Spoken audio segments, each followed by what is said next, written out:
तो आइए, रात के 9 बजे का वक्त हो रहा है। आप सबका बहुत बहुत स्वागत है। आप देख रहे हैं राज्यों का फैसला। मैं हूं आपके साथ सुमित अवस्थी और मेरे साथ है मेरी सहयोगी सिकता देव।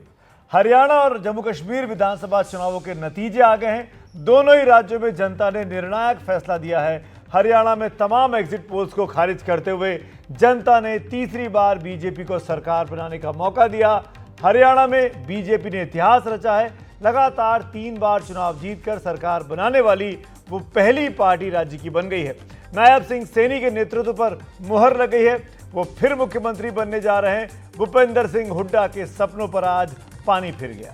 उधर जम्मू कश्मीर में 10 साल बाद हुए विधानसभा चुनाव में जमहूरियत की जीत हुई। जनता ने बड़ी तादाद में बाहर निकलकर वोट देने के अपने अधिकार का इस्तेमाल किया और अपने लिए एक नई सरकार चुनी है।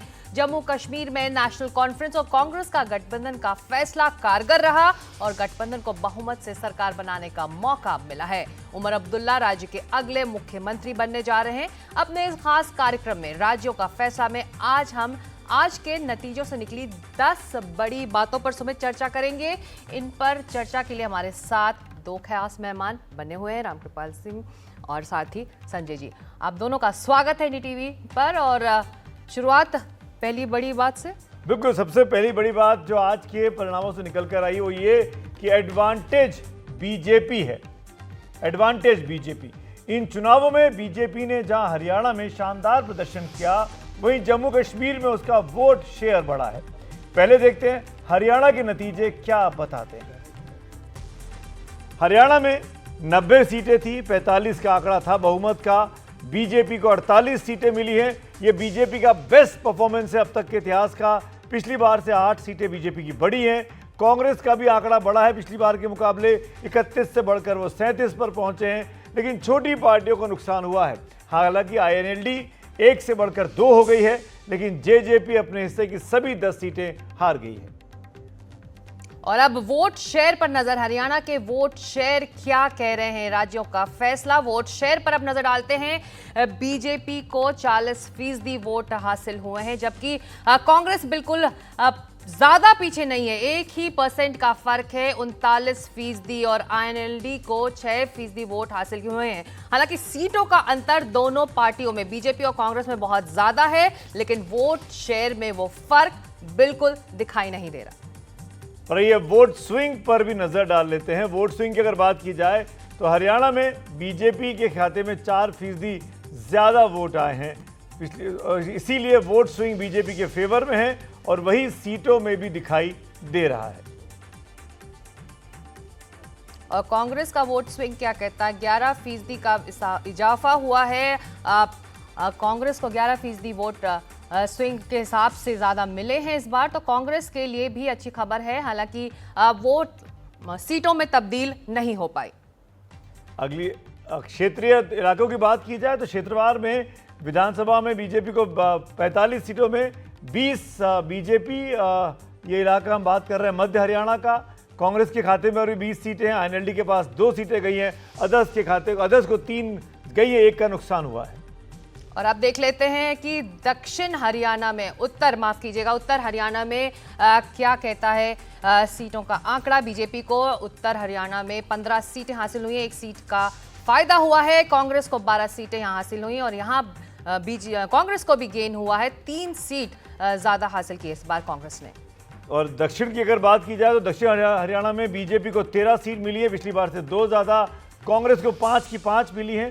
कोई फायदा नहीं, कोई नुकसान नहीं। और अगर अर्बन और रूरल की बात की जाए, किसको किसा मिला, वो उस पर नजर डाल लेते हैं। महिला उम्मीदवारों पर नजर डालें तो हरियाणा में सफलता का जो दर रहा, बीजेपी में को 50% सफलता दर रही महिला उम्मीदवारों की, यानी कि 50% जो महिला उम्मीदवार थी उनको जीत हासिल हुई। कांग्रेस में 12 उम्मीदवारों को उतारा था और 7 को जीत हासिल हुई है। INLD को कुछ भी नहीं, JJP के खाते में भी कुछ भी। तो महिला उम्मीदवारों में कांग्रेस ने बीजेपी से थोड़ी ज्यादा ली है। सिटिंग MLAs की बात की जाए तो बीजेपी ने 28 उतारे थे, 15 जीते, 54% का आंकड़ा रहा। कांग्रेस ने 29 उतारे थे सिटिंग, उनमें से 13 जीते, 45% का आंकड़ा। यानी कांग्रेस को नुकसान रहा सिटिंग MLAs को रिपीट करने में। कांग्रेस के 31 थे, 31 में से 29 को कांग्रेस ने रिपीट कर दिया था।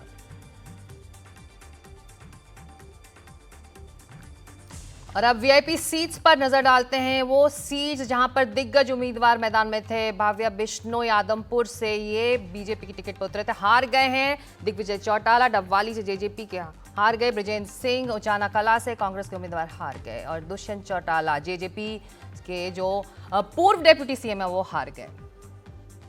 आरती राव चुनाव जीती हैं, राजवीर सिंह की बेटी थी। यह खुशी सिर्फ हरियाणा तक ही सीमित नहीं रही, दिल्ली और देश के दूसरे राज्यों में भी बीजेपी नेताओं और कार्यकर्ता जमकर खुशी मनाते दिख रहे हैं। कहीं लड्डू बांटे गए हैं तो कहीं पर जलेबियां भी बटी हैं। ये तस्वीरें आज सुबह की है। जी, हरियाणा की जीत के बाद मुख्यमंत्री नायब सिंह सैनी और पूर्व मुख्यमंत्री मनोहर लाल खट्टर ने क्या कहा, सुनते हैं।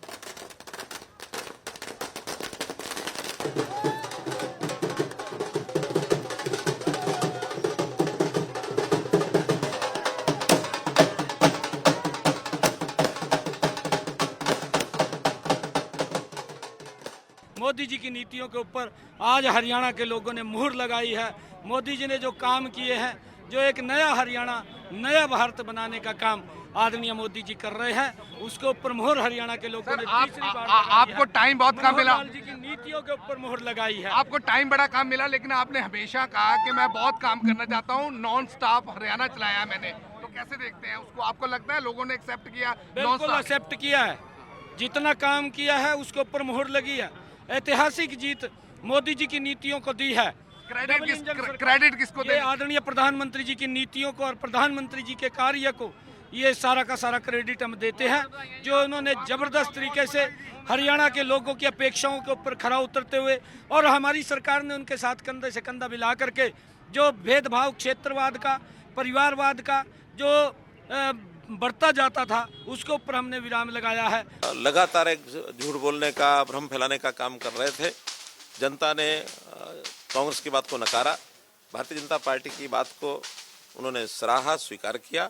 और मैं समझता हूं कि एक जनता ने एक ऐसा संदेश दिया है कि मोदी जी के जो सरकार की नीतियां हैं, मोदी जी की जो उपलब्धियां हैं, जो हमारा काम करने का तरीका है, कार्यपद्धति का, वो जनता के ऊपर असर कर रहा था। और जनता ने उसका प्रत्युत्तर में भारतीय जनता पार्टी की हरियाणा में तीसरी बार सरकार बनाई है। और ये अपने आप में एक रिकॉर्ड बना है कि हरियाणा में आज तक किसी भी पार्टी की लगातार तीसरी बार सरकार नहीं बनी थी। पहली बार भारतीय जनता पार्टी ने हरियाणा में लगातार तीसरी बार सरकार बनाई। ये नतीजे कांग्रेस और खासतौर पर हरियाणा में उसके दिग्गज नेता भूपेंद्र सिंह हुड्डा के लिए बहुत भारी साबित हुए हैं। एक बार फिर मुख्यमंत्री बनने का भूपेंद्र सिंह हुड्डा का सपना टूट गया है। उनकी जाट राजनीति धरी की धरी रह गई। जानकारों के मुताबिक कई अन्य कारणों के अलावा राज्य कांग्रेस की खींचतान भी उसकी हार की वजह बनी। भूपेंद्र हुड्डा की प्रदेश कांग्रेस की एक और दिग्गज कुमारी शैलजा और रणदीप सुरजेवाला के साथ उनकी खींचतान ही पार्टी को ले डूबी। कांग्रेस का ये बर्मुडा ट्रायंगल उसके लिए भारी साबित हुआ। सुनते हैं भूपेंद्र सिंह हुड्डा। रिजल्ट आए हैं उनसे अचंभित हैं हम, और हम अपनी बीजेपी अचंभित है कि उनका देखा आपने क्या माहौल था। ये जैसे पूरे प्रदेश में माहौल था, उसके विपरीत ये नतीजे आए हैं।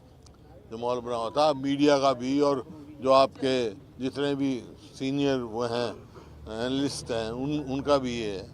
तो अब लोकतंत्र है ये, और तंत्र एक अलग चीज़ होती है। तंत्र का कितना रोल है इसकी जांच करेंगे हम, क्योंकि बहुत सारी सीटें थोड़ी थोड़ी वोटों से आ रहे हैं, हम थोड़ी थोड़ी वोटों से आ रहे हैं। और कई जगह से शिकायतें भी मिली हैं, कहीं बैटरी की शिकायत मिली है, कोई मिली है, और जिस प्रकार से लोडिंग हुई है, मतलब डिले वो हुई है, उसके हिसाब से भी है। लेकिन नहीं आओ, वो हमारे जो है AICC वाले इलेक्शन कमीशन मिलेंगे, सारी बात कहेंगे, लेकिन इसमें कोई दो राय नहीं। आश्चर्यचकित हुई। 10 साल बाद आज उम्मीद लगाए हुए थे कि हमारी सरकार होगी, हमारी पूछ होगी और ऐसी सरकार से निजात मिलेगा। आज उनकी सारी उम्मीदों पर जो पानी फिरा है, उसके लिए बहुत दुख होता है, निराशा होती है। ये हाई कमांड अब देखेगा, क्योंकि हाई कमांड को ये देखना चाहिए कि क्या हुआ, और आई एम श्योर कि हाई कमांड हर पहलू में जाकर देखेंगे कि क्या हुआ है, किसकी कहाँ क्या कमी रही और क्यों ऐसा नतीजा आया। जीता हुआ चुनाव ये कांग्रेस का माना जा रहा था और कांग्रेस के लिए शायद ये बहुत बड़ी सीख भी है कि जीता हुआ चुनाव कैसे हारा जाता है। ये कांग्रेस पार्टी के नेता इस पर काफी आत्ममंथन करना होगा। और एक और मध्य सबक प्रदेश भी हार चुके हैं, छत्तीसगढ़ हार चुके हैं, जो कि मान के चल रहे थे कि जीतेंगे, और अब इस विधानसभा में हरियाणा के साथ भी ऐसे ही होगा। और सुमित, एक और सबक ये भी कांग्रेस के लिए कि जब तक सभी नतीजे सामने ना आ जाएं, जश्न मनाना ना शुरू कर दें। बिल्कुल। के कार्यकर्ता चलते अपनी सहयोगी अदिति के पास, वो हरियाणा के ढाबे पर मौजूद हैं और वहां से कुछ आंकड़े लेकर हमारे सामने हाजिर हुई। Aditi, over to you.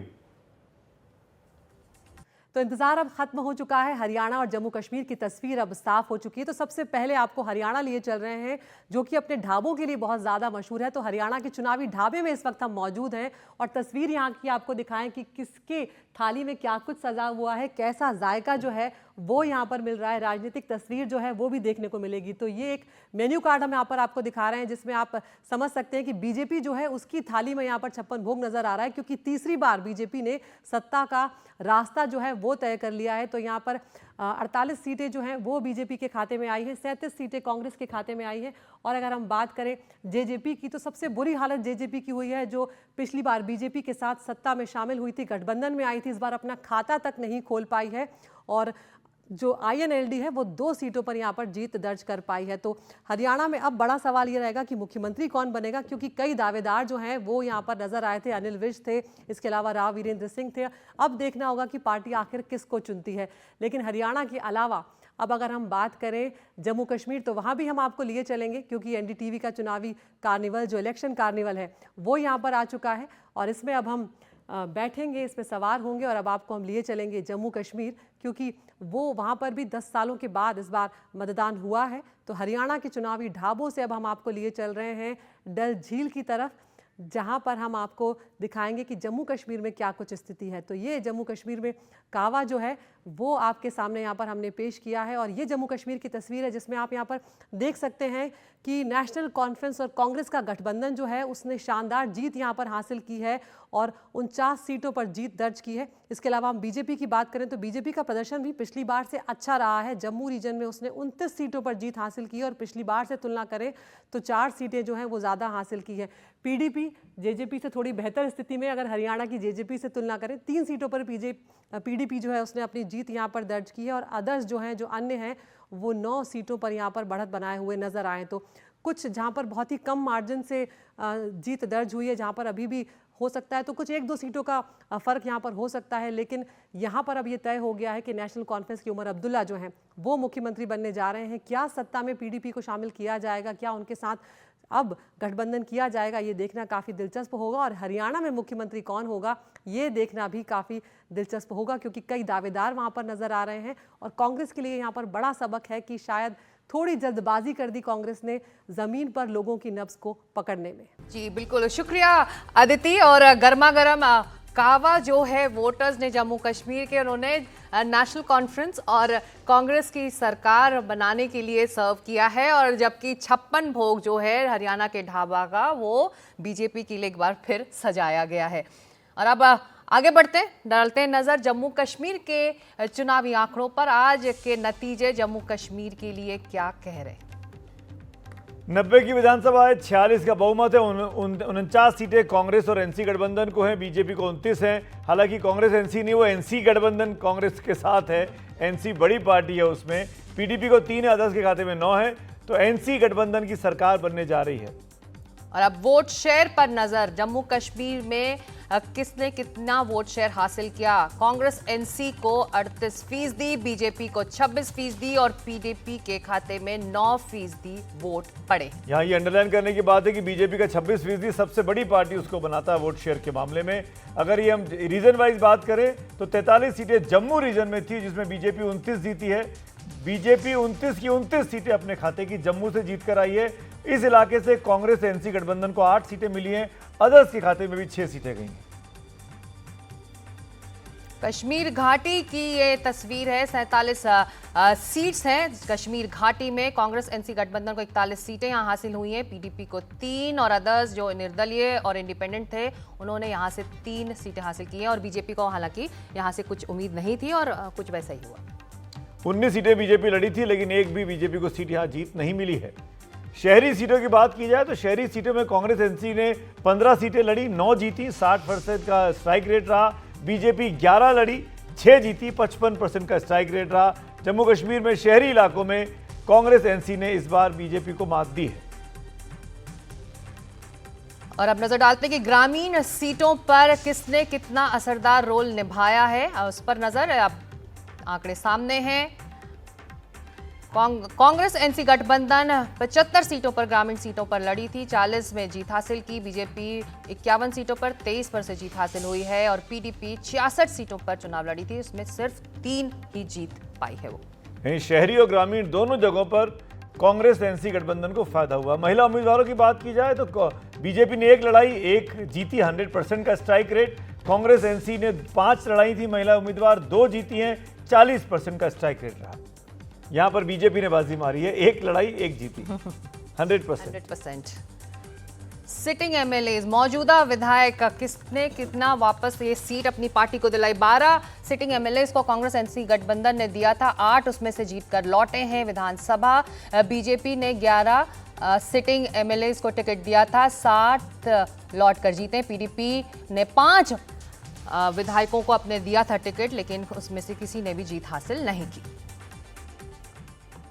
Jammu Kashmir के नतीजों के बाद राज्य में नेशनल कॉन्फ्रेंस के नेताओं और कार्यकर्ताओं में जबरदस्त जोश दिख रहा है। नेशनल कॉन्फ्रेंस के नेता पूर्व मुख्यमंत्री उमर अब्दुल्ला फिर से मुख्यमंत्री बनने जा रहे हैं। उन्होंने खुद ये ऐलान नहीं किया, लेकिन उनके पहले उनके पिता और नेशनल कॉन्फ्रेंस के अध्यक्ष फारूक अब्दुल्ला ने इसका ऐलान कर दिया। 2009 में वो जम्मू कश्मीर के सबसे कम उम्र के मुख्यमंत्री बने थे, तब वो महज 38 साल के थे। इन चुनावों में उमर अब्दुल्ला अपनी बड़गाम और गांदरबल सीट दोनों से वो जीते हैं। लोकसभा चुनाव में बारामूला सीट पर रशीद इंजीनियर से 2 लाख से ज्यादा वोटों से वो हार गए थे। गांदरबल तो अब्दुल्ला परिवार की पारंपरिक सीट रही है, जिस पर उनके दादा शेख अब्दुल्ला, पिता फारूक अब्दुल्ला और खुद उमर अब्दुल्ला चुनाव जीते हैं और तीनों ही मुख्यमंत्री बने हैं। बडगाम सीट पर नेशनल कॉन्फ्रेंस 1977 से लगातार जीतती आई है। आपको तवक्का थी कि इतनी सीटों की हमें उम्मीद नहीं थी। हमें मालूम था कि नेशनल कॉन्फ्रेंस का जो है हमारा जो मैनिफेस्टो लोगों ने पसंद किया, लोग नेशनल कॉन्फ्रेंस के साथ जुड़ रहे थे, लेकिन हाल ही में जो बारामूला के पार्लिमानी मतलब इलेक्शन में जो मेरा हाल हुआ, उसके बाद थोड़ी सी घबराहट तो रही। तो लास्ट मोमेंट पे आप थे अननर्व ही थे या आपको लग रहा था कि आप? नहीं, मैं काफ़ी अननर्व था। इतना आसान नहीं होता इलेक्शन लड़ना, और वो भी इतनी बड़ी हार के बाद। बेशक। तो जिस तरह से नेशनल कॉन्फ्रेंस को इतनी सीटें मिली हैं और कहीं इंडिपेंडेंट जो एनसी के मेंबर अभी भी हैं, लेकिन इंडिपेंडेंट लड़ा, वो भी आपके साथ देखना ये हो जाता है बदकिस्मती से। कुछ सीटों में कहीं गड़बड़ हुई, कहीं अलायंस के वजह से हमें नुकसान उठाना पड़ा। अब चलिए, जो बाहर से लड़के कामयाब हुए, अगर वो हमारे साथ जुड़ना चाहेंगे तो हम ज़रूर उनके साथ एक रिश्ता बनाना चाहेंगे। लोगों ने अपना फैसला दिखा दिया है। लोगों ने यह साबित कर दिया है कि जो इन्होंने इक़दामात 5 अगस्त को किए थे, वो लोगों को मंजूर नहीं है। क्या एक्सपेक्टेशन से ज्यादा ये जीत मिली है? हमें एक्सपेक्टेशन तो छोड़ दीजिए, काम बहुत करने, मुश्किलात दूर करने, यहाँ पे जो बेकारी है उस बेकारी को दूर करना है, बेरोजगारी को दूर करना है, यहाँ पे जो महंगाई है उसकी तरफ देखना है, जो ड्रग मैनेस है जो इस रास्ते को खा रहा है, उस ड्रग मैनेस को खत्म करना है। उसके लिए हमने कायम करने हैं वो सेंटर्स। कांग्रेस के शुक्रगुजार हैं आप? कांग्रेस के कितने शुक्रगुजार हैं जो अलायंस में पूरा साथ कांग्रेस ने दे दिया? मैं कहता हूं मैं सबका शुक्रगुजार कि लोगों ने इलेक्शन में हिस्सा लिया और बड़ी आज़ादी से लिया, और अल्लाह का शुक्र है नतीजे आपके सामने हैं।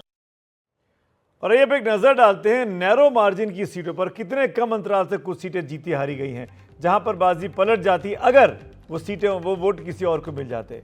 तो हरियाणा विधानसभा की अगर बात करें तो चुनावों में बाजी पलट भी सकती थी, क्योंकि 8 सीटों पर जीत और हार का अंतर 2000 वोटों से कम का रहा और 19 सीटों पर जीत और हार का अंतर 5000 वोटों से कम का रहा। देखते हैं ग्राफिक्स के जरिए। ये वो सीटें हैं। उचाना कला बीजेपी 32 वोट से जीती है, डबवाली आईएनएलडी 610 वोट से जीती है, लोहारू कांग्रेस 792 वोट से जीती है। आदमपुर कांग्रेस की सीट है 1268 वोटों के अंतर से। रोहतक में भी कांग्रेस 1341 वोटों से जीती और साडोरा कांग्रेस जीती है 1699 वोटों से।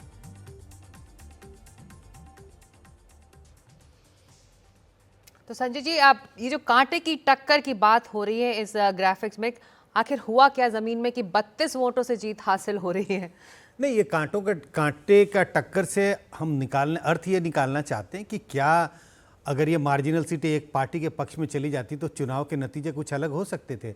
लेकिन ये बता रहे हैं कि 2 ही ऐसी सीट है जहां मार्जिनल डिफीट कांग्रेस की हुई, लेकिन 4 ऐसी सीटें हैं जहां मार्जिनल विक्ट्री कांग्रेस की हुई है। तो कोई फर्क नहीं पड़ रहा। कांग्रेस और स्लिपरी ग्राउंड पे दिखाई पड़ती है कि जो उनकी 36-37 सीटें दिखाई पड़ रही हैं, 37, अगर उन मार्जिनल सीटों पर कांग्रेस हार जाती, जीता उन्होंने, तो उनकी सीटें और कम हो सकती थी। तो ऐसे कोई संकेत नहीं मिलते कि कांग्रेस की हार इस वजह से हुई है कि या तो उनके बागी के कारण वो हार गए या अदर पार्टियों के कारण हार गए। इसके कोई संकेत, कम से कम आंकड़े तो नहीं बताते हैं। तो बीजेपी का ये क्लीन जीत है रामकृपाल जी। बिल्कुल जो संजय जी कह रहे हैं, देखिए वो जीत होती है, हार होती है। आपको याद होगा पाकिस्तान से हम सुपर ओवर में जीते थे। अब ये किंतु परंतु सब जगह होता है, जैसे खेल में होता है ना।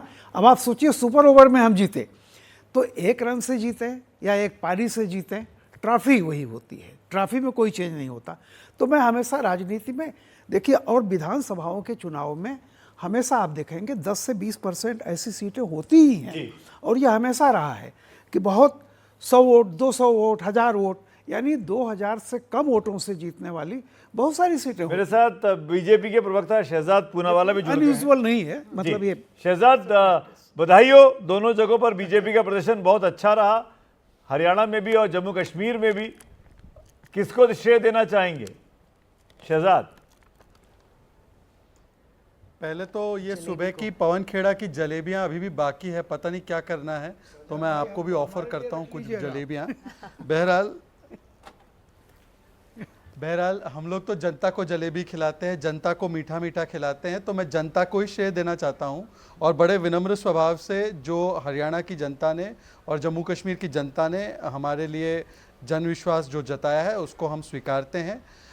एक चीज़ जो सुमित जी, क्योंकि आपके साथ 2 बड़े विश्लेषक भी बैठे हैं, एनालिस्ट भी बैठे हैं, एक चीज़ नोटिस कीजिए कि हमारी जो पॉलिटिकल लिंगो की टर्मिनोलॉजी में प्रो इनकम्बेंसी शब्द गढ़ने का काम नरेंद्र मोदी जी के हक में जाता है। 2014 के बाद 19 के बाद 24, गुजरात, मध्य प्रदेश, उत्तराखंड, उत्तर प्रदेश, त्रिपुरा, आसाम, अब हरियाणा, गोवा, हर स्टेट में जहां पर भारतीय जनता पार्टी एक बार परफॉर्म कर देती है, वहां पर जनता की चाह है कि उसको बार बार मौका दे, क्योंकि वहां पर हम PD, performance, delivery and aspiration, ये हमारा PDA है, परफॉर्मेंस, डिलीवरी एंड एस्पिरेशन, और इन चीज़ों को हम पूरा करते हैं। इसीलिए लोगों को पता है कि मोदी की गारंटी केवल कोई डायलॉग डिलीवरी नहीं है जो राहुल गांधी करके जाते हैं, ये असलियत में ट्रांसलेट होती है। दूसरी बात, जो राहुल गांधी जी की 2-3 चीज़ें हैं, वो LOP के बाद ही उनके पहले चुनाव के सेट्स थे, उन्होंने जिस प्रकार से हिंदू समाज, भारतीय समाज को बांटने की कोशिश और प्रभु श्री राम और जो हमारे हिंदू आस्था के चिन्हों का अपमान किया एक वोट बैंक को साधने के लिए, इसके लिए उसका फायदा भी हुआ। ये भी आप मान लीजिए, हरियाणा में जो कुछ वोट बैंक बहुल क्षेत्र है वहां पे उनको जीत हुई। उसी से जुड़ा हमारा अगला आंकड़ा है शहजाद, मैं आपको टोक रही हूँ, उसी से जुड़ा हमारा अगला आंकड़ा है सोशल इंजीनियरिंग। इन चुनावों में हरियाणा और जम्मू कश्मीर में सोशल इंजीनियरिंग भी कम नहीं हुई। हरियाणा में बीजेपी की रणनीति ने बता दिया कि उसे इसमें कितनी महारत हासिल है। बीजेपी ने 33 में से 15 सीटों पर जीत दर्ज की, जबकि 2019 में सिर्फ 10 जाट बहुल सीटों पर उसे जीत मिली थी। यानी कांटे की टक्कर रही, और ये वो सीटें हैं। सोशल इंजीनियरिंग की बात की जाए तो जाट बहुल इलाकों में माना जाता है कि कांग्रेस बहुत अच्छा करेगी, लेकिन बीजेपी ने भी उतना अच्छा किया है। देखिए, बीजेपी 2019 में जाट बहुल इलाके की 10 सीटें जीती थी, इस बार 15 जीती है, 50% बेहतर परफॉर्मेंस किया। कांग्रेस 12 जीती थी 19 में, इस बार 16 जीती है, 33% का इंप्रूवमेंट है। INLD 1 जीती थी, उसको 1 भी नहीं मिली, और JJP 7 जीती थी, उसको भी 1 भी नहीं मिली। तो जाट बहुल सीटों पर बीजेपी का परफॉर्मेंस कांग्रेस के परफॉर्मेंस से कहीं बेहतर है, जबकि सबसे बड़े जाट नेता कांग्रेस के पाले में थे भूपेंद्र सिंह हुड्डा। और एससी सीट्स पर अब नजर डालें। बीजेपी ने 17 में से 8 सीटों पर जीत दर्ज की है, जबकि पिछली बार 5 सीटें ही उसके खाते में गई थी। कांग्रेस ने 17 में से 9 पर जीत हासिल की है, जबकि पिछली बार 7 सीटें ही वो जीत पाई थी। वहीं जेजेपी 17 में से 16 पर लड़ी और एक भी जीत वो नहीं हासिल कर पाई। पिछली बार ये चारों सीटें हार गई, जीती हुई सीटें वो हार गई है। रूरल सीटों की बात की जाए तो 2019 में बीजेपी ने 19 सीटें जीती थी, इस बार 27 सीटें रूरल इलाके से हरियाणा में जीती हैं।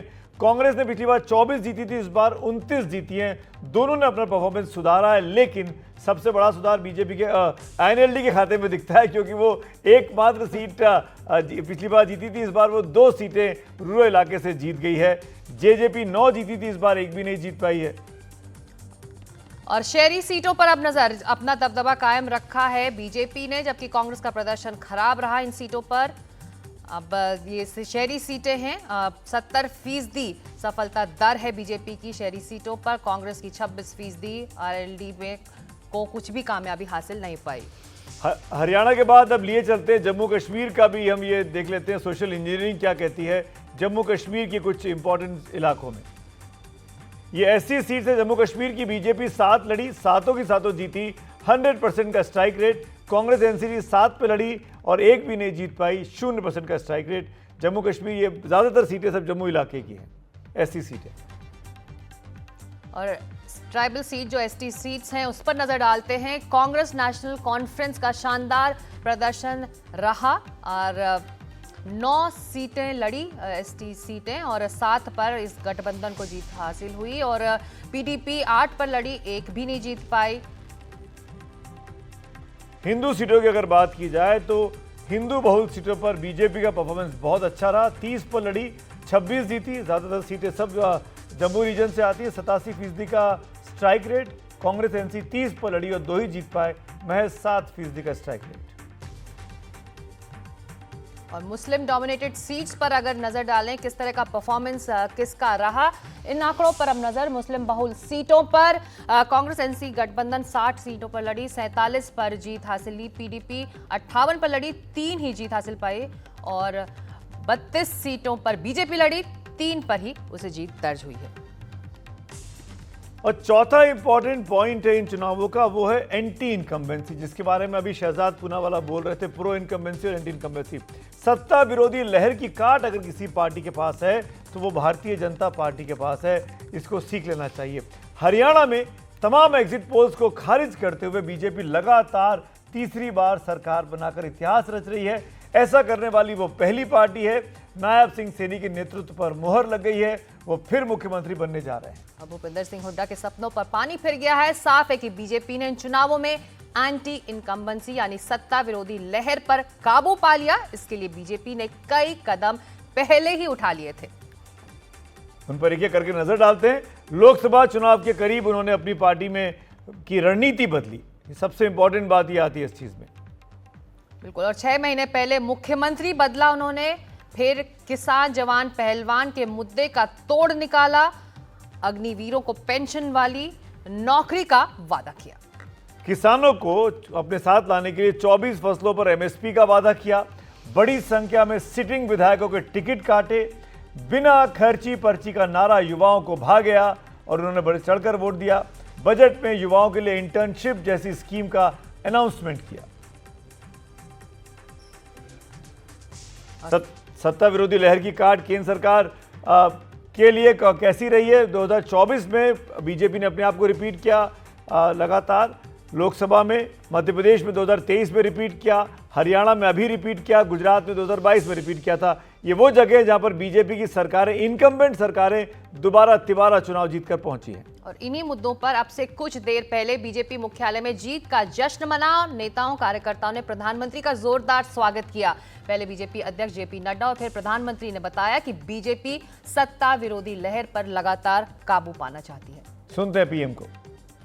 भाजपा ने कांग्रेस के कुशासन से मुक्ति दिलाई, इसलिए गुजरात और मध्य प्रदेश की जनता 2 दशक से भी ज्यादा समय से वहां अपना आशीर्वाद बनाए हुए है। अरुणाचल प्रदेश और गोवा में तीसरी बार भाजपा ने सरकार बनाई है। यूपी और बिहार में कानून का राज स्थापित करने वाली भाजपा एनडीए की सरकार को लोग बार बार मौका दे रहे हैं। असम, त्रिपुरा और उत्तराखंड में लगातार 2 टर्म से भाजपा की सरकार है।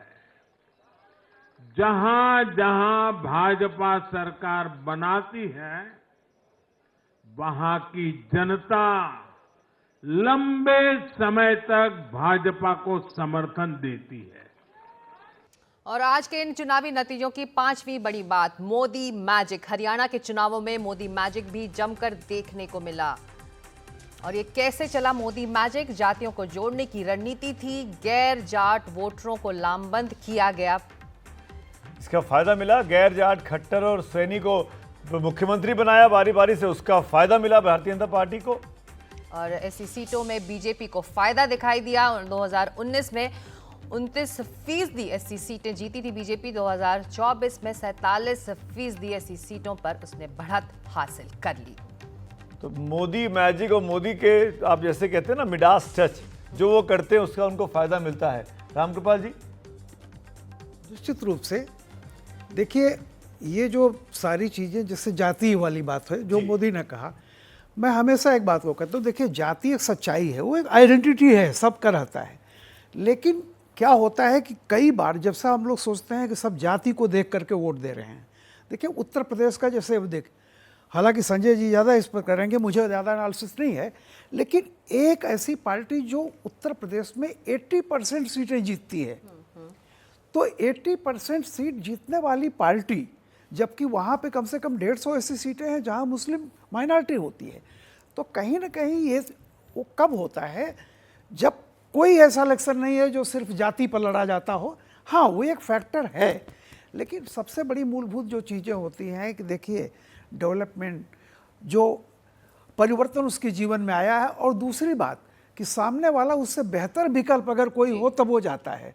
तो बहुत सारे फैक्टर्स हैं, लेकिन ये जो मान लेते हैं जो मोदी के सामने यह प्रो इनकम्बेंसी वाली की जो बात है, अब इसके क्या हो सकते हैं? प्रो इनकम्बेंसी का मतलब यही होता है कि एक तो जनता, आप जा रहे हैं, जैसा मैंने पहले भी कहा था कि एक पार्टी सिर्फ इसलिए जा रही है कि इसको हराना है, तो जनता का स्वाभाविक होता है कि क्यों हराएं, आप कोई एक कौन सा बेहतर विकल्प आप लेके आ रहे हो। तो एक हर जगह फ्री बीज, फलाना ठिकाना। अब देखिए, एक सब लोग जानते हैं कि एक बेहतर आगे का कोई ऐसा विकल्प बताइए, कोई ऐसी चीज वो कीजिए। हालांकि कांग्रेस को भी देखिए फायदा हुआ है जी।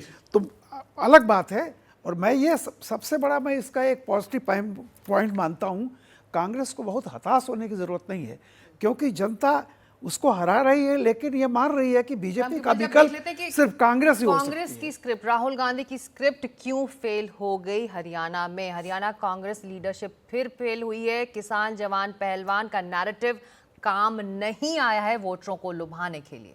कांग्रेस ने पिछड़ा कार्ड चला, शैलजा को आगे लाकर, शैलजा के नाम चलाकर, लेकिन उसका फायदा भी कांग्रेस पार्टी को नहीं मिला। हमने दिखाया अभी आंकड़ों में कैसे जाट और एससी दोनों वर्गों का फायदा बीजेपी को मिला है।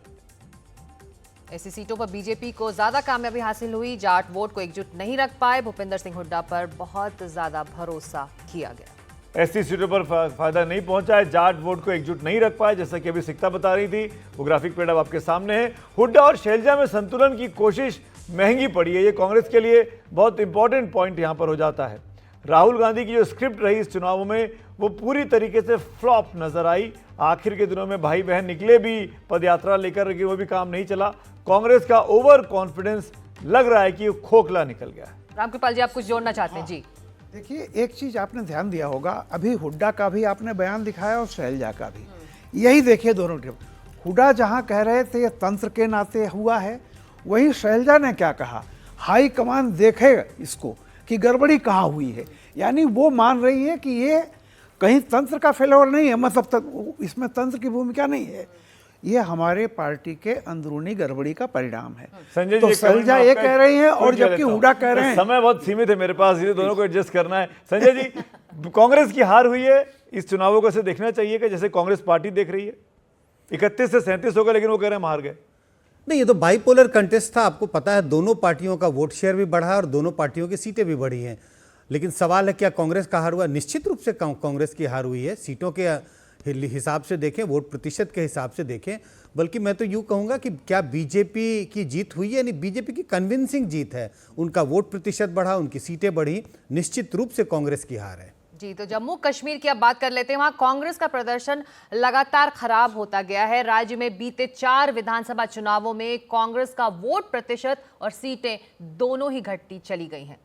जम्मू कश्मीर के आंकड़े आपके सामने रखते हैं। 2002 में 20 सीटें कांग्रेस के पास थी और 24% का वोट परसेंट था। 2008 में 17 सीटें कांग्रेस के पास आई, 17.7% का वोट शेयर था। 2000 चलिए, हमारे साथ इस वक्त बीच में रोक रहे हैं, इस ग्राफ के बाद सीधे चलते हैं। उमर अब्दुल्ला जम्मू कश्मीर के नई एनसी पार्टी के सर्वा उपाध्यक्ष हैं और हो सकता है कि नए आने वाले वक्त के बहुत जल्दी शपथ लेकर मुख्यमंत्री बनेंगे। उमर साहब, शुक्रिया, धन्यवाद और बहुत बहुत शुभकामनाएं, बधाई आपको। शुक्रिया ना, शुक्रिया। कब शपथ ले रहे हैं सर? क्या तैयारी है उमर भाई? मैं फिलहाल किसी चीज़ की तैयारी नहीं कर रहा हूँ ना। नेशनल कॉन्फ्रेंस की लेजिस्लेटिव पार्टी को अभी बैठ के वहाँ पे अपने लीडर को चुनना होगा, फिर अलायंस को अपने लीडर का फैसला करना होगा, फिर जाके राजभवन में हम जो है हुकूमत बनाने का दावा करेंगे। अगर राज्यपाल या हमारे लेफ्टिनेंट गवर्नर साहब को ठीक लगा तो वो फिर दावत देंगे और हुकूमत बनाने का मौका देंगे। लेकिन अभी तक इनमें से एक भी कदम लिया नहीं गया। लेजिस्लेटिव पार्टी मीटिंग हो जाने दीजिए, फिर हम बात कर सकते हैं। 49 सीट्स, उम्मीद थी इतनी सीटें आएंगी उमर? नहीं, इतनी सीटों की उम्मीद नहीं थी। नहीं थी? क्यों? जमीन से आपको क्या, ग्राउंड पर क्या रिपोर्ट्स मिल रही थी and what worked for you Omar? हाल ही में बारामूला से हारा हुआ था और उस हार की भी मुझे कोई मतलब रिपोर्ट तो आई नहीं थी। वोट पड़ने के बाद भी लोग मुझे कह रहे थे कि मैं बारामूला से जीतने वाला हूँ, तो थोड़ा सा दिमाग में शक तो पैदा हो ही गया था। तो जब लोग मुझे कह रहे थे कि बहुत अच्छा होगा, मैं दिमाग में खुद कुछ माइनस करता रहा, क्योंकि बारामूला का मुझे अभी तक एक्सपीरियंस था। लेकिन मैं जम्मू कश्मीर के वोटरों का तहे दिल शुक्रगुजार हूँ कि उन्होंने बढ़ चढ़ के इस इलेक्शन में हिस्सा लिया। उमर, आप गांदरबल भी जीते, आप बड़गाम भी जीते, ये तो आप बता ही सकते हैं हमको कि कौन सी एक सीट आप रखेंगे? ये तो फैसला आपको करना है। कह नहीं सकता क्योंकि मैंने साथियों से मशवरा किया नहीं है। जाहिर सी बात है, एक तो मुझे छोड़ना ही होगा, लेकिन वो मैं अपने साथियों से मशवरा करने के बाद तय कर लूँगा। लेकिन ये भी पूछना चाहूँगा मैं आपसे, जो सीट आप छोड़ेंगे, क्या वहाँ से अब्दुल्ला परिवार का ही कोई शख्स चुनाव लड़ेगा? चाहे तो आपके फादर या चाहे तो आपके सुपुत्र? एक काफ़ी नहीं है। नहीं, एक काफ़ी है ना। तो फारूक साहब का कहाँ राज्यसभा आने की तैयारी है? अल्लाह ने चाहा तो मैं उनको राज्यसभा में देखना पसंद करूंगा। जी उमर, 10 साल बाद अब चुनाव हुए हैं और आप सत्ता पर काबिज होने वाले हैं। 49 सीट्स के साथ इस गठबंधन को हासिल हुए हैं। प्रायोरिटीज इस वक्त क्या हैं आप लोगों की इस गठबंधन की? पहला प्रायोरिटी तो यही होगा कि जम्मू कश्मीर को रियासत का दर्जा वापस मिलना चाहिए। माननीय प्रधानमंत्री जी ने बार बार अपनी तकरीरों में कहा है, माननीय गृह मंत्री ने ये कहा है, सुप्रीम कोर्ट को भी ये आश्वासन दिया गया है कि जम्मू कश्मीर को रियासत का दर्जा वापस मिलेगा। और हम भी यही चाहेंगे। जम्मू कश्मीर के लोगों ने इस चीज़ के लिए वोट दिया है, भारी अक्सरियत से हमें कामयाब किया है। और कहीं पे भी माननीय प्रधानमंत्री जी या बाकियों ने ये नहीं कहा कि जम्मू कश्मीर को रियासत सिर्फ तब होगा जबकि बीजेपी हुकूमत में शामिल होगी या जब बीजेपी की सरकार होगी। उन्होंने ये कहा कि जम्मू कश्मीर को रियासत का दर्जा वापस मिलेगा। तो हम सबसे पहले तो उस चीज़ की मांग करेंगे और फिर जो हमने लोगों के साथ वादे किए हैं उन वादों को हम पूरा करना शुरू करेंगे। उमर साहब, एक चीज़ मैंने नोट की है बीते 24 घंटों में, please correct me if I am wrong, Farooq साहब का बयान कल आया था वोटों की गिनती के पहले, जहाँ उन्होंने इशारा किया कि वो सेकुलर पार्टीज़ के साथ जाना चाहेंगे। ये वोटों की गिनती के पहले आपने ट्वीट कर उनके बयान को एक तरीके से कहा कि अभी तो बात ही नहीं हुई है, अभी इस तरह की बात क्यों की? आज फारूक साहब ने कहा कि उमर नए मुख्यमंत्री होंगे, उन्होंने पहले अनाउंस कर दिया। आप कह रहे हैं कि अभी आप इंतज़ार करना चाहेंगे, अलायंस की बैठक होगी। तो ये फादर साहब के साथ उमर साहब के बयान अब ऐसे 360 180 डिग्री पे अलग क्यों दिखाई देते हैं? अब मैं नेशनल कॉन्फ्रेंस का नायब सदर हूँ, वाइस प्रेसिडेंट हूँ। मैं ये फैसले कर नहीं सकता। फैसले वो कर सकते हैं, वो पार्टी के प्रेसिडेंट हैं। लेकिन मैंने तो आपको प्रोसीजर बताया। प्रोसीजर ये है कि लेजिस्लेटिव पार्टी की मीटिंग तय करेगी कि लीडर कौन होगा। मैं खुद ये दावा कर नहीं सकता हूँ ना। ये तो मेरे तरफ से घमंडी होगा, एरोगेंस होगी कि बस मैं ही हूँ और मेरे अलावा कोई हो ही नहीं सकता। कोई और हो सकता है, 40 से ज़्यादा एमएलए हैं। अगर कोई और हो तो मुझे आपकी कोई अगुवाई एतराज में नहीं। चुनाव में उतरा ये गठबंधन, आप एक मुख्य चेहरा रहे इस गठबंधन का उमर, तो फिर आप इतने मॉडेस्ट क्यों हो रहे? मेरा फर्ज था इस चुनाव में नेशनल कॉन्फ्रेंस को लीड करना। मैंने अपना फर्ज निभा लिया है। अब पार्टी जो तय करेगी मेरे सिर आंखों पे। उमर, इनफैक्ट आपने कुछ वक्त हफ्तों पहले जब इलेक्शन अनाउंस होने वाले थे, आपने इंडियन एक्सप्रेस को एक इंटरव्यू में कहा था कि आप चुनाव नहीं लड़ेंगे, आप नहीं चाहेंगे कि अपने प्यून के अपॉइंटमेंट के लिए भी आप एलजी दफ्तर के बाहर बैठें। आपका इंटरव्यू बड़ा पब्लिश हुआ, काफ़ी कंट्रोवर्सी भी हुई। आपने मन क्यों बदला, इरादा क्यों बदला चुनाव लड़ने का? आज आप मुख्यमंत्री बन रहे हैं। नहीं, मैं फिलहाल मैंने वही कहा ना, मैं अभी मुख्यमंत्री नहीं बन रहा हूँ ना। उसका फैसला तो अभी आपकी हुआ मॉडेस्टी नहीं को है। सलाम है। मैंने चुनाव क्यों लड़ा, इसके बारे में भी मैंने बार बार चुनाव के दौरान मीडिया से जवाब देते हुए कहा। लेकिन अब जिस असेंबली के लिए मैं खुद अपने आप को पेश करने के लिए तैयार ना हूँ, उस असेंबली के लिए मैं कैसे लोगों से उम्मीद करूँ कि वो वोट दें? जी, ये तो मेरे तरफ से गलत होगा ना कि मैं लोगों को कहूँ कि ना मैं इस असेंबली को नहीं मानता, ये असेंबली मेरे लिए ठीक नहीं है, लेकिन आप इस असेंबली के लिए वोट डालिए, आप इस असेंबली के लिए अपने उम्मीदवार चुनिए। जी, वो तो लोगों के साथ धोखा होता। मैं आज भी मानता हूं कि ये वो असेंबली नहीं है जिस असेंबली का हमें हक है, लेकिन ये असेंबली हमें वहां तक पहुंचाएगी। और इसलिए मैंने कहा कि नई हुकूमत का पहला काम ये होना चाहिए कि वो मरकज़ की हुकूमत के साथ एक रास्ता कायम करके जम्मू कश्मीर को रियासत का दर्जा वापस दिलवा दे। जी। लेकिन ये भी हकीकत है उमर कि कश्मीर में चुनावों से जमहूरियत की जीत हुई है। जी हुई है, लेकिन ये पहले चुनाव तो नहीं है ना जम्मू कश्मीर में। हमें तो 10 साल तो नहीं चले, 2018 से जमहूरियत से तो हमें अलग रखा गया, हमारी मर्जी से तो नहीं थी। हम तो तैयार थे इलेक्शन के लिए। अब क्यों हमारे इलेक्शन नहीं हुए उसका जवाब तो हम दे नहीं सकते। चलिए, शुक्र है सुप्रीम कोर्ट ने इलेक्शन के आदेश दिए और सुप्रीम कोर्ट के वक्त की सीमा के मुताबिक इलेक्शन मुकम्मल हो गए। 370 एक ऐसा मामला रहा जिसके बाद से सस्पेंडेड एनिमेशन में चले गई विधानसभा, फिर उसके बाद आप यूटी के तौर पर तब्दील कर दिया गया राज्य को, फुल स्टेटहुड को। अब मैं ये जानना चाहूँगा इस पर आपकी और कांग्रेस पार्टी की राय। आप दोनों अलायंस में हैं, आप दोनों चुनाव जीते हैं, पर राय मुख्तलिफ है। क्या 370 पर आप परसू करेंगे, कांग्रेस पार्टी को अपनी तरफ लाने की कोशिश करेंगे? 370 नेशनल कॉन्फ्रेंस का एक पॉलिटिकल मौक़िफ़ है, हमारी पॉलिटिकल आइडेंटिटी है, आइडियोलॉजी है। लेकिन हम ये भी जानते हैं कि मौजूदा हुकूमत से हमें 370 वापस मिलने की कोई उम्मीद नहीं है। जिन लोगों ने हमसे लिया है, हम उन लोगों से उम्मीद करें कि वो हमें वापस दे देंगे, ये तो बेवकूफ़ी है।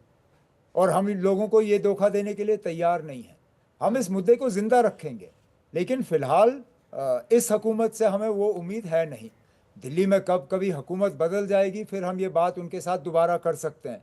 फ़िलहाल हम दिल्ली से, इस मौजूदा हुकूमत से, हम जम्मू कश्मीर के लिए रियासत का दर्जा तो क्या मैं ये ठीक समझ रहा हूँ, प्लीज़ करेक्ट मी, कि 370 के इशू को नेशनल कॉन्फ्रेंस अभी ठंडे बस्ते में डाल रही है? कोई ठंडे बक्से में नहीं डाल रहा है ना। अब हमने कब कहा कि हमने इस हुकूमत से हासिल करना है? मैं आपसे कह रहा हूँ ये हमारी पॉलिटिकल आइडियोलॉजी है, हमारी पॉलिटिकल आइडेंटिटी है। नेशनल कॉन्फ्रेंस इस मुद्दे को छोड़ेगी नहीं, लेकिन हम इतने भी बेवकूफ़ नहीं हैं कि हम ये उम्मीद करें कि जिस हुकूमत ने हमसे ये लिया है उसी हुकूमत से हम ये वापस हासिल करेंगे। वो नहीं होगा। लेकिन हम इस मुद्दे को जिंदा रख के इस उम्मीद के साथ कि कल आगे जाके मरकज़ में कोई हुकूमत ऐसी आ जाएगी जिसके साथ हम बैठ के इस मामले पे बात कर सकेंगे। ये तो हमने जम्मू कश्मीर के वोटरों को बार बार कहा हुआ है।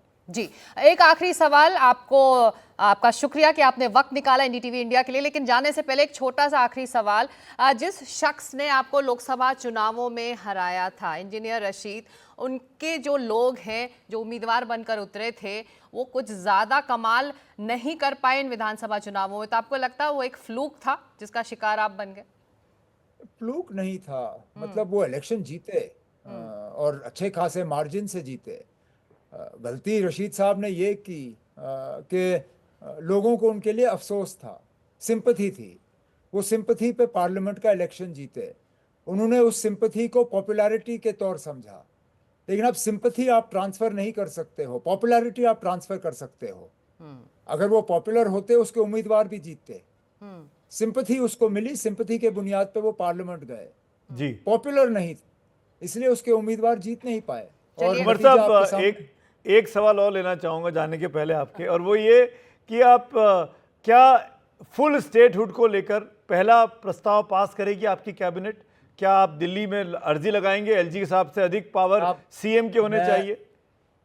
मैं फिलहाल कैबिनेट की बात कर ही नहीं सकता हूँ, ना मैं उस पोजीशन में हूँ, ना कैबिनेट बनी है। हाँ, मेरा ये मशवरा होगा कैबिनेट को कि ज़रूर उनको बैठ के पहली ये बात तय करनी चाहिए कि एक कैबिनेट का रेजोल्यूशन जो है वहाँ से पास होके चीफ मिनिस्टर दिल्ली ले जाए और वज़ीर आज़म, होम मिनिस्टर साहब बाकियों के साथ उसको पेश करके जम्मू कश्मीर के लिए रियासत का दर्जा जो है वापस मांगे। जी, बहुत बहुत मुबारक आपको इस जीत के लिए। आप भले माने ना माने, लेकिन सुमित, हम भावी जम्मू कश्मीर के मुख्यमंत्री से बात कर रहे हैं, लेकिन उमर इस वक्त मानने को तैयार नहीं। फारूक साहब ऐलान कर चुके हैं 50 कैमरों के सामने, दुनिया ने देख लिया है। मेरे वालिद साहब करते हैं, उनको इस चीज की इजाजत है ना, मैं नहीं कर सकता। आपके चेहरे की मुस्कुराहट इस बात का जवाब है हमारे पास। बहुत बहुत शुक्रिया। Thank you so much Umar, thank you.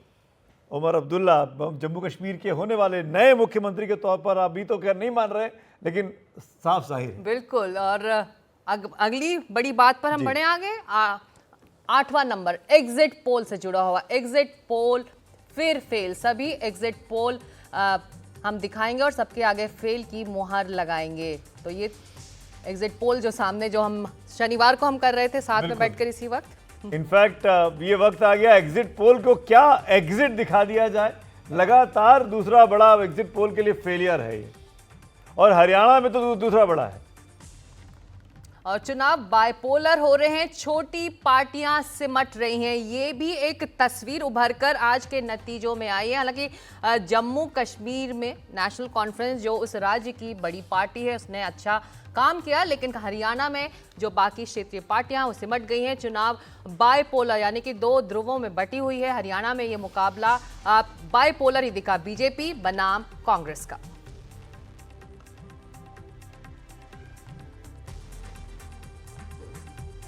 Kashmir का अगर बाइपोलर बात की जाए तो पीडीपी जो कि राज्य की पार्टी है उसको 3 सीटें मिली, निर्दलीय 7 पर रहेगा। यहाँ पर भी मुकाबला जो रहा वो बाइपोलर ही मोटे तौर पर दिखाई दिया। एनसी और कांग्रेस का गठबंधन और सामने भाजपा। और आखिरी और 10वीं बड़ी बात, आने वाले चुनावों के लिए क्या मैसेज है आज के इन नतीजों का? झारखंड, महाराष्ट्र, दिल्ली के चुनाव सर पर हैं। कुछ ही महीनों में ये अनाउंस भी होने वाले हैं, और महाराष्ट्र तो बिल्कुल इसी साल। बिल्कुल, और इसीलिए प्रधानमंत्री के भाषण भी उसी तरफ इशारा कर रहा था, जेपी नड्डा का भाषण भी उसी तरफ इशारा कर रहा था।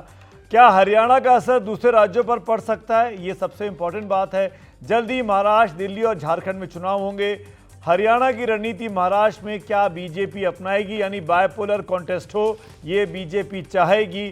गैर जाट की तर्ज पर गैर मराठा वोटों पर बीजेपी फोकस करेगी, क्योंकि उसने गैर मराठा लीडरशिप को वहां तैयार किया है। जम्मू कश्मीर का असर दूसरे राज्यों पर पड़ने की उम्मीद नहीं है। जम्मू कश्मीर में मुख्य विजेता नेशनल कॉन्फ्रेंस रही है। नेशनल कॉन्फ्रेंस बाकी जगह चुनाव नहीं लड़ती है, वो जम्मू कश्मीर की ही एक बड़ी पार्टी है, तो उसका असर वहां बाकी राज्यों में दिखाई नहीं देने वाला। मेरे साथ रामकृपाल जी, ये बहुत इंपॉर्टेंट मुहाने पे हम आ गए इस कार्यक्रम के।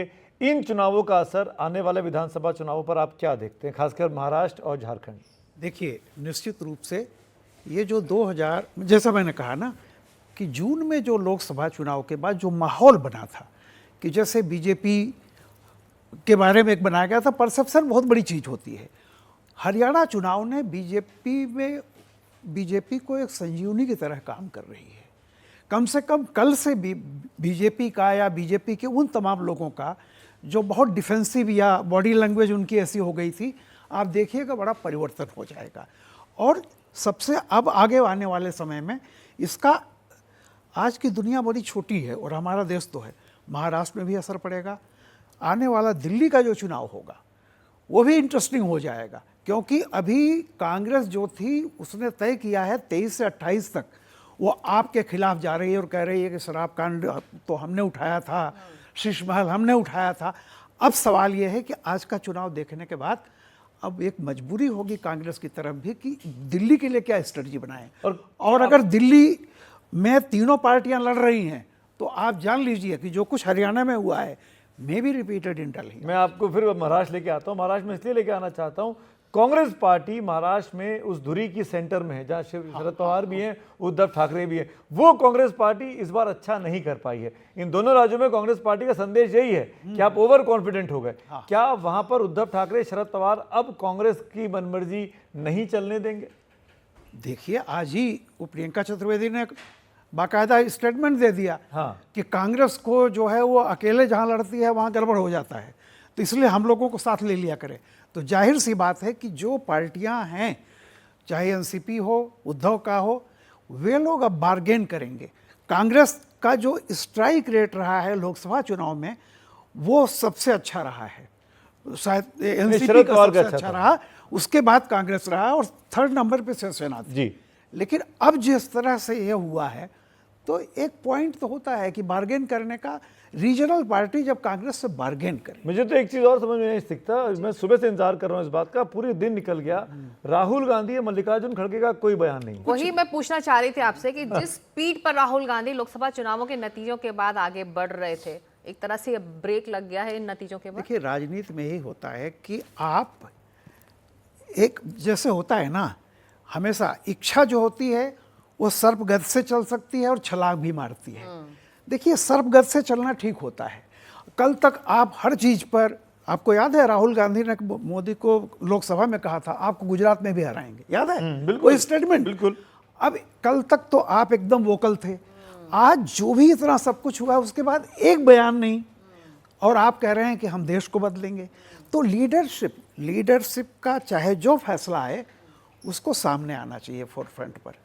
अब जैसे यही है कि सारे लोग कह रहे हैं हुड्डा आ गए, वे आ गए, मोदी भाषण दे के चले गए, लेकिन मुझे भी कहीं से नहीं दिखाई पड़ रहा है कि राहुल गांधी का कोई भी बयान आया। नहीं, न राहुल गांधी का, न मल्लिकार्जुन खड़गे का, न वही कह रहा हूँ। तो ये जो होता है ना कि एक छोटा सा स्टेट, मतलब हरियाणा में नहीं कहता हूँ, आप हार गए, लेकिन मैं खुद कह रहा हूँ कांग्रेस के लिए पॉजिटिव चीज़ है, क्योंकि देखिए जनता जो है जिता रही है बीजेपी को, लेकिन ये बता रही है कि अगर बीजेपी का कोई विकल्प है तो सिर्फ कांग्रेस। अपने अनुभव से ये समझाइए मुझे और दर्शकों को भी, क्या बायपोलर कॉन्टेस्ट ये बीजेपी के लिए फायदेमंद रहता है या कांग्रेस के लिए, और देश की जनता के लिए क्या ठीक है? मैं कह रहा हूं कि ये पार्टियों के लिए हो ना हो, देश के लिए है। अच्छा, पूरी दुनिया में आप देखिए जो मैच्योर डेमोक्रेसीज हैं वहाँ दो ग्रुप होते हैं, भले अलायंस बना लें किसी से भी, कुछ भी हो। जैसे अब बंगाल में देखिए ज्योति बसु इतने दिनों तक रहे, 5 पार्टियों का उनका अलायंस था, लेकिन एक लेफ्ट जो होता था वो होता था। तो अब भी इस देश में राइट और सेंटर से थोड़ा राहुल लेफ्ट चले गए हैं। टू मच लेफ्ट जाएंगे तो जैसा मैंने कहा कि वो सीपीएम की कार्बन कॉपी नहीं बनना चाहिए, लेकिन हमेशा से राइट विंग रही है और एक मध्य मार्गी पार्टी उसका विकल्प मानी जाती है। राम कमल जी, बहुत छोटे में, वक्त बहुत कम है, एक आखिरी सवाल ये, आप ये समझाइए कि हरियाणा में वोट परसेंटेज जो है दोनों में ज्यादा फर्क नहीं, 1% का फर्क है, लेकिन सीटों में इतना फर्क दिखाई दे रहा है, तो इसको अगर सिंप्लीफाई करें हमारे दर्शकों को, ऐसा क्यों होता है? देखिए, हमेशा ये होता है कि जैसे मैंने कहा ना कि पैटर्न होता है। जैसे अब आप भी जानते हैं कि जो मुस्लिम वोट है वो बीजेपी का वोट नहीं देता है, वो जहाँ भी जाएगा, जब बाइपोलर इलेक्शन होगा, बिल्कुल 2 स्टेट, तो वो एकजुट होकर के इनकी तरफ जाता है। अब क्या है कि जैसे मान लीजिए कि सर्टेन पॉकेट्स में वो बहुत घनी आबादी है, तो वो तो टोटल वोट मिलेगा। तो